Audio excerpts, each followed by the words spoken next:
اسلام کی پوری زندگی 1400 سال کی ہے، لیکن اس ملک میں اسلام کی زندگی 1300 سال کی ہے، اس لیے کہ اسلام ہندوستان میں 100 سال کے آخر میں پہنچا، خشکی کے راستے سے سندھ تک اور پانی کے راستے سے کیرلا تک آیا،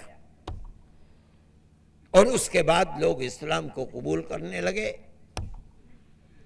اسلام کو اس ملک کی ہر برادری نے قبول کیا ہے، کوئی برادری ایسی نہیں جس نے اسلام کو قبول نہ کیا ہو۔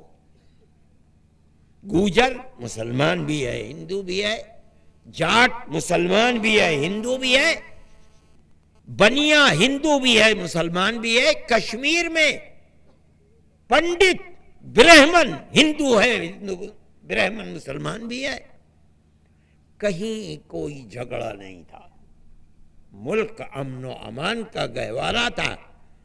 اتنی لچک تھی ہندوستان کے مزاج میں، ایک باپ کی اولاد، ایک بیٹا مسلمان، ایک بیٹا سکھ ہو گیا، ایک بیٹا کرسچن ہو گیا، ایک بیٹا باپ کی مذہب، سب بھائی بھائی کی طرح ایک دوسرے کے ساتھ زندگی گزار، کوئی لڑائی جھگڑا مذہب کے نام کے اوپر ہندوستان میں نہیں تھا۔ آپ تاریخ کو اٹھا کر کے دیکھ لیجئے، مذہب کی بنیاد پر کوئی اختلاف نہیں ہے۔ لیکن میرے بھائی، ہمارے ملک میں تقریباً 100 سال سے فرقہ پرستی کا جنون لوگوں کے اوپر سوار ہوا۔ اس فرقہ پرستی نے، جس کی بنیاد اقتدار کی کرسی تھی، ملک پر حکومت کرنا تھا، ان لوگوں نے ہماری 1300 سال کی تاریخ کو آگ لگا دی، دلوں کے اندر بٹوارا شروع کر دیا، نفرت کے بیج بونے شروع کر دیے۔ ہم یہ سمجھتے ہیں کہ اگر پیار و محبت کی ہماری پرانی تاریخ زندہ نہیں رہے گی ملک کے اندر، تو ملک برباد ہو جائے گا، آگ لگ جائے گی۔ سب بسنے والے اس اللہ کے بندے ہیں، ایک دوسرے کو قتل کرے گا، ایک دوسرے کو لوٹے گا، آگ لگائے گا، مصیبتوں کا شکار بنائے گا۔ اس اللہ کے طرف سے ڈھیل تو مل سکتی ہے، لیکن آنکھیں بند نہیں کی جا سکتی۔ یہ دنیا کا قانون ہے۔ ہم یہ سمجھتے ہیں کہ یہ ملک اگر رہے گا تو پیار و محبت کے ساتھ رہے گا، لیکن آج کی صورتحال خراب ہے۔ ہمیں پہلے بھی شکوہ رہتا تھا، آج بہت زیادہ ہے۔ ہم کسی سیاسی جماعت سے تعلق نہیں رکھتے، ہم کسی سیاست سے اپنا رشتہ نہیں جوڑتے۔ جمعیت علماء ہند خالص دھارمک جماعت ہے، ہم پارلیمنٹ اور اسمبلی کی سیاست سے کوئی لینا دینا نہیں رکھتے۔ ہماری بلا سے، اقتدار کی کرسی سے کون اٹھتا ہے اور کون آ کر بیٹھتا ہے، ہمیں اس سے کچھ لینا دینا نہیں۔ ہم سیاسی لوگ نہیں ہیں، لیکن ہم یہ سمجھتے ہیں کہ ملک کے اندر اگر سیکولرزم، بھائی چارہ اور پیار و محبت زندہ ہے تو ملک زندہ ہے۔ اس کو آگ لگے گی تو ملک کو آگ لگے گی۔ نہ اقلیت چین و سکون کے ساتھ رہے گی، نہ اکثریت چین و سکون کی۔ ہمیں اس سے کوئی بحث نہیں کہ اقتدار کی کرسی پر آ کے بیٹھا کون اور اقتدار کی کرسی سے اٹھ کر گیا کون، ہمیں کیا لینا دینا ہے۔ ہم تو بھئی اقتدار کو تو پارلیمنٹ بناتی ہے، ہم تو نہ کبھی الیکشن لڑے نہ کبھی الیکشن کے قریب جائیں گے۔ ہم نے تو اپنی اولاد کو بھی سیاست سے الگ رکھا ہے۔ ہمارا کوئی رشتہ اور تعلق نہیں. ہم تو خدمت کرتے ہیں، ہندو کی بھی کرتے ہیں، مسلمان کی بھی کرتے ہیں.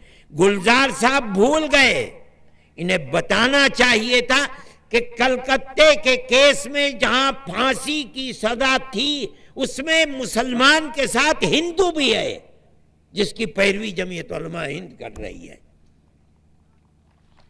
آسام کے اندر، آسام میں ہم نے تقریباً 1000 مقدمے لڑے ہیں اور لڑ رہے ہیں. شناختی کارڈ کی بنیاد کے اوپر جن لوگوں کو ہاتھ پکڑ کر کے انہوں نے کہہ دیا کہ یہ بنگلہ دیشی ہے، ہم ان کے مقدمے لڑ رہے ہیں. 1000 سے زیادہ مقدمے لڑ چکے، اس کے اندر تقریباً 300 ہندو ہیں جن کے ہم مقدمے لڑ رہے ہیں. علماء کا یہ کوئی کردار نہیں. ہم مصیبت کے وقت ہر آدمی کے کام، ابھی آپ کے چنئی کے اندر طوفان آ گیا، ہم جا رہے ہیں وہاں، ہم نے ان سے کہا ہے کہ لسٹ بناؤ جمعیت علماء ہند، ایک مکان کی قیمت 1 لاکھ روپیہ. ہم نے کہا ہے ہم 100 مکان بنائیں گے، شرط یہ ہے کہ ہندو اور مسلمان دونوں کے مکانات ہیں. ہمارا یہ کردار ہے. جمعیت علماء ایسی جماعت نہیں ہے کہ جس کے دل دماغ کے اندر فرقہ پرستی کی بو بھی ہو. اور ہماری ایک تاریخ ہے، ہماری جماعت 1919 میں بنی اور آج تک جمعیت علماء انہی بزرگوں کے راستے پر چل رہی ہے جو اس دنیا سے امانت ہمیں دے کر دنیا سے چلے گئے. ہمیں کوئی سیاست سے تعلق نہیں. ہم تو صرف ایک چیز کہتے ہیں، فرقہ پرستی، دلوں کو توڑنا ملک کے لیے تباہی اور بربادی کا خیمہ ہے. سیکولرزم کے بغیر یہ ملک جہاں 2-4 اقلیتیں نہیں، جہاں اقلیتوں کا انبار ہے. دلت کہتا ہے ہم اقلیت ہیں، جینی کہتے ہیں ہم اقلیت ہیں، مسلمان کہتا ہے ہم اقلیت ہیں، بدھسٹ کہتے ہیں ہم اقلیت ہیں، کرسچن کہتے ہیں ہم اقلیت ہیں، پہاڑی کہتے ہیں ہم اقلیت ہیں. اگر ان اقلیتوں کو جمع کر دیا جائے، اکثریت کے دعوے دار اقلیت میں بدل جائیں گے. کس طرح گاڑی چلے گی؟ کیسے ملک بچے گا؟ ہمیں گورنمنٹ سے کچھ لینا دینا نہیں ہے، لیکن ہم یہ دیکھ کر حیران ہیں کہ اس گورنمنٹ کے آنے کے بعد فرقہ پرست ذہنیت، کمیونلزم جس طرح بڑھا ہے اس طرح اس سے پہلے نہیں تھا. دنگے ہوتے تھے، ہم کہتے تھے روکو، فرقہ پرستوں کے منہ میں لگام دو. ان سانپ کے بچوں کو تم پال رہے ہو، یہ بڑے ہوں گے یہ تمہارا خون بھی چوسیں گے. ہماری اس بات کو سنتے نہیں تھے. ہم کہتے تھے، ہم نے بار بار کہی یہ بات، سینکڑوں مرتبہ ہماری ورکنگ کمیٹیاں اور جلسے بھرے پڑے ہیں، لیکن ہماری بات کو نہیں مانا گیا. آج یہ گورنمنٹ بنی، ہمیں اس گورنمنٹ سے نہ کوئی لینا ہے نہ کچھ دینا ہے، لیکن ایک افسوس ہے کہ گورنمنٹ بنی تو وہ دماغ جس کو ہم فرقہ پرست سمپردائکتا کہتے ہیں، کمیونلزم، وہ اس طرح نکل کر باہر آئے کہ اس سے پہلے کبھی ہم نے نہ سنا تھا نہ دیکھا تھا. کہیں یہ صورت ہو رہی ہے کہ کہتے ہیں کہ ہم 20 کروڑ مسلمانوں کو اور 5 کروڑ ہندوؤں کو ہندو بنا لیں گے، گھر واپسی لے کر. ارے بابا، 25 کروڑ لوگوں کو مذہب سے نکال کر کے تم نے اپنی ماں کا دودھ پیا ہے اور کسی نے نہیں پیا ہے. اس ملک میں آگ لگ جائے گی، اس آگ کو بجھائے گا کون؟ گلی گلی، کوچے کوچے، گاؤں گاؤں آدمی کا خون بہے گا، اسے بچائے گا کون ملک کو؟ تم تو کہہ چکے. کوئی کہتا ہے کہ ہم مسلمان اور کرسچن سے ووٹ کا حق چھین لیں گے. اچھا، تو یہ 25 کروڑ کی آبادی ووٹ کے حق سے محروم رہے گی، ملک کیسے چلے گا؟ آج کہنے والا کہہ رہا ہے ہمیں صرف گورنمنٹ سے یہ شکایت ہے کہ گورنمنٹ کا ہاتھ ایسے کہنے والوں کی زبان کو کھینچنا چاہیے تھا، تب ملک میں امن و امان رہتا. لیکن اقتدار کی کرسی پر بیٹھے ہوئے لوگ منہ میں بتاشا رکھے بیٹھے رہے اور جس کے منہ میں جو آتا رہا کہتا، کسی نے کچھ نہیں کہا. ملک تو اس طرح نہیں چلے گا. میں یہ کہتا ہوں کہ ملک کی اکثریت، ہندو اکثریت فرقہ پرستی کی مخالف ہے. میں کہتا ہوں امن و امان کی چاہنے والی ہے. یہ مٹھی بھر فرقہ پرست ہیں جو ہندوستان کے اندر ابال کو پیدا کرنا چاہتے ہیں، امن و امان کو آگ لگانا چاہتے ہیں، اس سے زیادہ نہیں ہے. اور میری دلیل ہے، جن لوگوں نے یہ پروگرام آگرے اور علی گڑھ میں بنایا تھا، اگر ان کے گھر واپسی کے پروگرام کو اکثریت ہندو لے لیتی تو ملک میں تو آگ لگ جاتی. لیکن آپ نے دیکھا کہ بنانے والوں نے پروگرام بنایا، میڈیا کو لیا، لیکن 15 دن سے زیادہ میڈیا کے اندر چیز نہیں آئی. آج لوگ بھول گئے. اس کا مطلب کیا ہے؟ ملک کی اکثریت امن و امان چاہتی ہے، فرقہ پرستی نہیں چاہتی. ریجیکٹ کر دیا. لوگوں نے کہا، آپ نے سنا ہوگا، دیکھا ہوگا کہ آدمی کہہ رہا ہے خم ٹھوک کر کے کہ گاندھی کا ہم نے قتل کیا ہے. گاندھی انگریز کا پٹھو تھا. اگر ملک فرقہ پرست ہوتا اور اکثریت فرقہ پرستی میں ڈوبی ہوئی ہوتی، اس کو لے لیتی. مگر ایک آدمی کے سوا دوسرا آدمی نہیں ملا آپ کو. اس کا مطلب ہے کہ ملک امن و امان کو چاہتا ہے. یہ مٹھی بھر لوگ ہیں جو آگ لگانا چاہتے ہیں. ہوا یہ بات کہ لوگ اٹھے اور کہا کہ ملک کے اندر ہم مسلمان سے اور کرسچن سے ووٹ کا حق لے لیں گے. اگر ملک کے اندر اکثریت فرقہ پرست ہوتی تو اس مدعے کو اٹھایا جاتا. مگر اس طرح لوگ بھول گئے کہ آج کسی کی زبان پر بھی بات نہیں آتی ہے. اس کا مطلب ہے کہ ملک کی اکثریت فرقہ پرست نہیں ہے. ہم انہی لوگوں سے کہتے ہیں کہ بابا، آگ کو آگ سے نہیں بجھایا جا سکتا.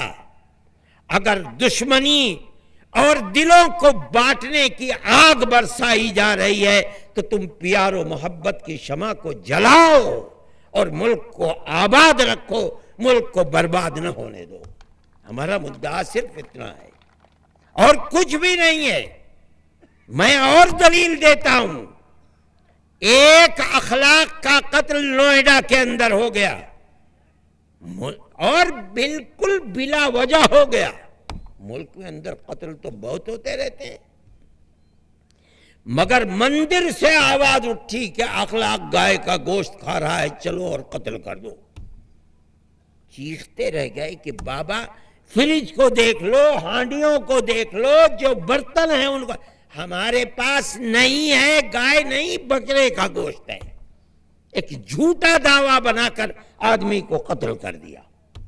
قتل ہو گیا، لیکن پانی، ملک نے یہ دیکھا، ہندو نے، کہ پانی سر سے اوپر اٹھ گیا.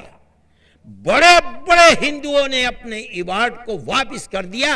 یہ ایوارڈ واپس کرنے والے کون تھے؟ ہندو تھے. اس کا مطلب ہے فرقہ پرست نہیں تھے. ملک اسی طرح آباد رہ سکتا ہے. آپ جس آواز کو اٹھاتے کہ یہ ظلم ہے، اگر ہندو آپ کے ساتھ نہ آتا، آپ 2 دن 4 دن اٹھا لیتے، اس کے بعد تھک کے بیٹھ جاتے. اور اس کی اکثریت ہے جو چاہتا ہے کہ ملک میں امن و امان رہے، وہ آگے سامنے آیا. آپ کا مدعا اس نے اٹھا کر آسمان پر چڑھا دیا. ساری دنیا نے تھو تھو کی. کوئی ملک دنیا کا نہیں بچا جس کے سامنے ہندوستان کی حکومت کو ذلیل نہ ہونا پڑا ہو. ہونا یہ چاہیے تھا کہ حکومت سب سے پہلے آگے آتی. ٹھیک ہے آپ یہ کہہ دیں کہ یو پی گورنمنٹ کا مسئلہ ہے وہاں قانون سا. ارے بابا خود تو کہو کہ بغیر عدل و انصاف محبت کے ملک نہیں چلے گا. اس کہنے یہ بھی بات زبان سے نہیں نکلتی. ہمیں یہ شکایت ہے, ہمیں یہ شکایت نہیں کہ کرسی پر اقتدار کی کون آیا اور کون اٹھ کر کے چلا گیا. ہمیں کیا لینا دینا ہے بابا, ہم تو اس کرسی کے نہ دعوے دار ہیں, اس کے قریب بھی نہیں جاتے. میں یہ سمجھتا ہوں کہ یہ چیز غلط ہے. لوگ مجھ سے پوچھتے ہیں کہ تم کیوں نہیں ملتے مودی سے, میں کہتا ہوں میں تو نہیں ملتا ہوں. ہاں وہ میں ان کا احترام کرتا ہوں, وہ میرے ملک کے پرائم منسٹر ہیں اور قانونی اعتبار سے پرائم منسٹر ہیں.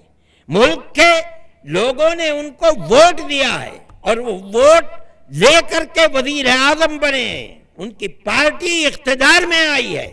لیکن میں نہیں جاتا ہوں, باوجود ہے کہ میں ان کا احترام کرتا ہوں, میرے ملک کے پرائم منسٹر ہیں, میں اس ملک کا رہنے والا ہوں. کیوں نہیں جاتا ہوں؟ میں جانتا ہوں. میں نے ان کو